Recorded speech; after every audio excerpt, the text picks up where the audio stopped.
कोशिश जो लगातार करता है, सही मायने में जीत का असली हकदार वही बनता है। So welcome to biology Pathshala. Today's class is dedicated a NEET aspirant. और आज की पाठशाला में हम बात करेंगे प्रयास नीट बायोलॉजी सेट सीरीज की, और इसमें हम बात करेंगे टॉप 15 एमसीक्यू जो विगत वर्षों में पूछे गए हैं और आने वाले पेपर के लिए काफी इम्पोर्टेंट है।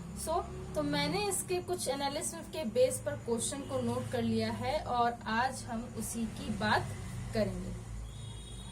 मेरे प्यारे बच्चों, आपसे सबसे पहला क्वेश्चन जो काफी इम्पोर्टेंट है, पूछा जनरल क्वेश्चन है, वर्टिब्रेट्स या कशेरुकी में सबसे कठोर पदार्थ कौन सा होता है? तो मैं आपको बता दूं, वर्टिब्रेट्स या कशेरुकी में सबसे जो कठोर पदार्थ होता है वो होता है इनेमल। जो दांत हमारे बने हैं, जो जबड़े हमारे मसूड़े बने हैं, वो इनेमल के बने हैं। तो इसे आप लोगों को याद रखना है, ठीक है। साथ ही साथ मैं आप लोगों को थोड़ा सा बता दूं, जैसे ह्यूमन डेंटल फॉर्मूला पूछा जाता है 21-23 हॉरिजेंटल लाइन 21-23 इंटू 2। तो इसे आपको याद होना चाहिए और इसके लिए काफी इंपॉर्टेंट चीजें हैं। नेक्स्ट आपसे कुछ क्वेश्चन पूछा जा रहा है फिर से डेंटोलॉजी से कि डायस्टमा होता है।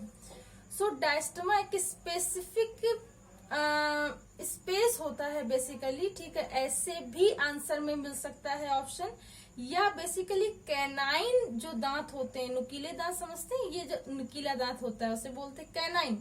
तो कैनाइन जो दांत होता है उसकी अनुपस्थिति के कारण उस स्थान को हम लोग बोलते हैं डायस्टमा। सो ये आपको याद रखना है, ठीक है। नेक्स्ट आपसे क्वेश्चन काफी इंपॉर्टेंट है, मैं आप लोगों को बता दूं। जैसे आपसे पूछा जा रहा है क्वेश्चन कि हीमोग्लोबिन में कितने हीम मॉलिक्यूल्स होते हैं? तो 4 हीम मॉलिक्यूल्स होते हैं हीमोग्लोबिन में। हीम के मॉलिक्यूल्स कितने होते हैं? 4 होते हैं। तो आपको इसे याद रखना है, ठीक है। हीमोग्लोबिन में प्रोटीन कौन होता है? ग्लोबुलिन होता है, ये बात याद रखेंगे, ठीक है। नेक्स्ट क्वेश्चन है, कह रहा है कि ब्लड में CO2 के ट्रांसपोर्टेशन का कितना प्रतिशत होता है? तो ब्लड में CO2 के ट्रांसपोर्टेशन का मैं बात करूं तो लगभग 20 से 25% CO2 का भाग होता है। तो ये भी आपको याद रखना है, ठीक है। अच्छा, अगर कोई पूछ ले कि रिस्पायरेटरी पिगमेंट में कौन सी गैसें हीमोग्लोबिन के साथ ट्रांसपोर्टेशन होती हैं, तो O2 और CO2 होती हैं। ये भी क्वेश्चन पूछा गया क्वेश्चन है, ठीक है। तो इसे आप लोगों को याद रखना है, ठीक है।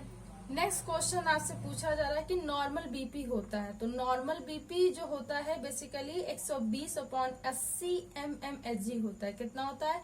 120/80 mmHg होता है। और मैं बता दूं कि बीपी को, ब्लड प्रेशर को 2 तरीके से, हाइपर और हाइपो एक्टिविटी में डिवाइड होता है, और ये स्फिग्नोमैग्नोमीटर के द्वारा मापा जाता है। तो ये भी आपको याद रखना है, ठीक है। तो ये चीजें आप याद रखेंगे, ठीक है।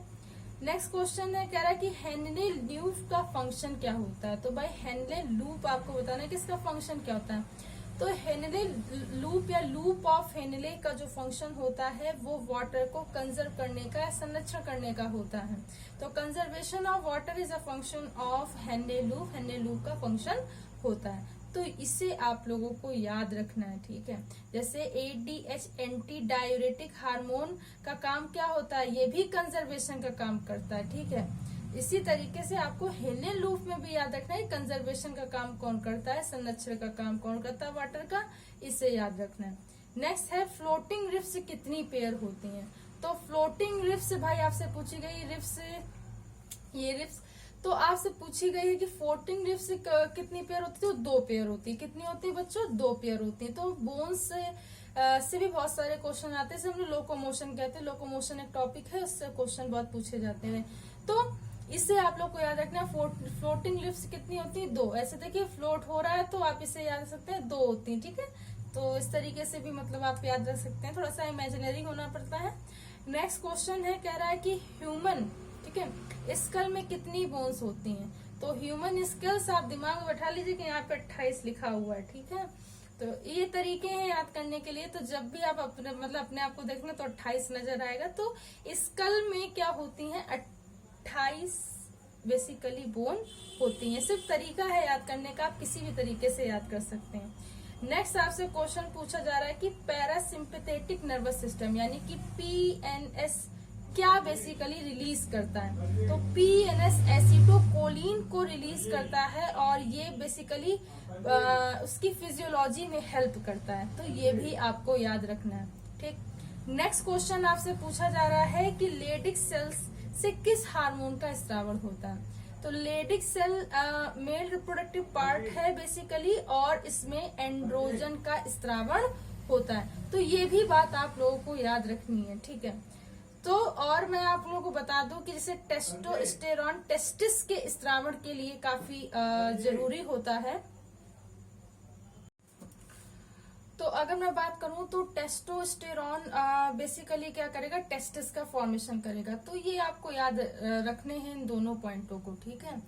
टेस्टिस टेस्टोस्टेरॉन का स्रावन करेगा और लेडिस सेल एंड्रोजन का। तो ये दोनों पॉइंट्स आपको बेसिकली याद रखने हैं। नेक्स्ट अगर क्वेश्चन की बात करूं तो कॉपर्स ग्लैंड सेक्रेट करती है। तो कॉपर्स ग्लैंड बेसिकली क्या करेगी, न्यूट्रलाइज एसिडिटी, ठीक है, उसके एसिडिटी को, ठीक है, यानी कि अम्लीयता को क्या करेगी, न्यूट्रलाइज करेगी। तो ये आपको याद रखना है, ठीक है, उसको क्या करेगी, मेंटेन करेगी, ठीक है। तो कॉपर्स ग्लैंड का ये काम होता है, ये सेक्रीट करती है बेसिकली सब्सटेंस को, ठीक है। नेक्स्ट क्वेश्चन की अगर बात करूं तो आपसे पूछ रहा है कि साइटोप्लाज्मिक इनहेरिटेंस होता है, मतलब कि अगर मैं बात करूं कोशिका द्रव्य अनुवांशिकता होती किसके द्वारा होती, ये आपसे पूछा गया। तो ये बेटा माइटोकॉन्ड्रिया के द्वारा होती है। किसके द्वारा होती है, माइटोकॉन्ड्रिया के द्वारा होती है, ठीक है। बहुत अच्छा क्वेश्चन है और काफी ज्यादा पूछा जाता है, तो इसे पता होना चाहिए आप लोगों को, ठीक है। जैसे एक क्वेश्चन आपसे पूछा जाएगा बायोजेनेटिक लॉ किसने दिया था। तो बायोजेनेटिक लॉ हैकेल ने दिया था। किसने दिया था बेटा, हैकेल ने दिया था। ये आपको याद होना चाहिए, ठीक है, कि बायोजेनेटिक लॉ किसने दिया था, हैकेल ने दिया था। नेक्स्ट क्वेश्चन है कह रहा है DNA RNA segment radio active molecule के द्वारा जुड़ते हैं तो उसे क्या कहा जाता है। फिर से क्वेश्चन को समझिए, डीएनए आरएनए के मॉलिक्यूल अगर रेडियो एक्टिव के द्वारा जुड़ते हैं तो इसे क्या कहा जाता है। तो इसे कहा जाता है प्रोब। क्या कहा जाता है, प्रोब, PROBE, क्या कहते हैं, प्रोब कहते हैं। तो इसे आप याद रखेंगे, ठीक है। तो प्रोब टेक्निक का यूज आज बहुत ज्यादा किया जा रहा है, ठीक है। अब कह रहा है कि हेसेंस डिसीज का दूसरा नाम बताइए। हेसेंस डिसीज बहुत पूछी जाती है। अब देखिए नीट के पेपर उठा के देखिए, बहुत बार रिपीट हुआ है। तो हेसेंस डिसीज का अदर नेम होता है लेप्रोसी। क्या होता है, लेप्रोसी। लेप्रोसी मतलब जैसे कि कोढ़ रोग नहीं होता है, तो उससे कहते हैं लेप्रोसी। तो इसे आप लोगों को याद रखना है, ठीक है। तो बहुत मतलब गंभीर बीमारी होती है, ठीक है। पूरा शरीर धीरे धीरे करके मतलब त्वचा खराब हो जाती है, बहने लगता है, बहुत सारी मतलब ऐसे डिसऑर्डर्स, ऐसी बीमारी मतलब लक्षण हो जाते हैं कि बहुत गंभीर बीमारी है। अब नेक्स्ट कह रहा है कि वाइल्ड लाइफ प्रोटेक्शन 1962 का संशोधन सबसे पहले हुआ था किस सन में। अब देखिए कितना अच्छा क्वेश्चन पूछा गया। कह रहा है कि वाइल्ड लाइफ प्रोटेक्शन 1972 का सबसे पहले संशोधन कब हुआ था। तो इसमें दो क्वेश्चन बनते हैं। पहला क्वेश्चन तो बनता है कि वाइल्ड लाइफ प्रोटेक्शन 1972 में आया था, ठीक है, बात समझ में आ गई। और दूसरा इसमें ये बनेगा क्वेश्चन कि 1991 में इसका पहला संशोधन किया गया था। कब किया गया था, 1991 में किया गया था। अच्छा, तीसरा इससे भी क्वेश्चन बनता है। इसके अंतर्गत एक और एक्ट आया था, टाइगर प्रोजेक्ट। अब टाइगर प्रोजेक्ट का जो होता है वो 1973 में आता है। कंफ्यूज मत होइएगा, टाइगर बोलेंगे टी आता है और 3 में भी टी आता है। तो इसे आप याद रखेंगे, 1973 में टाइगर प्रोजेक्ट आया था। आज की पाठशाला में इतना ही। अगर आज की पाठशाला आपको समझ में आई हो तो उसे ज्यादा से ज्यादा बच्चों तक शेयर कीजिए, लाइक कीजिए और सब्सक्राइब कीजिए। बायोलॉजी पाठशाला का बेल आइकन, उस घंटे के बटन को दबाए रखिए ताकि आने वाली लेटेस्ट अपडेट आप तक पहुंच सके। Thanks to all student to watch my Pathshala. Thanks again and keep watching.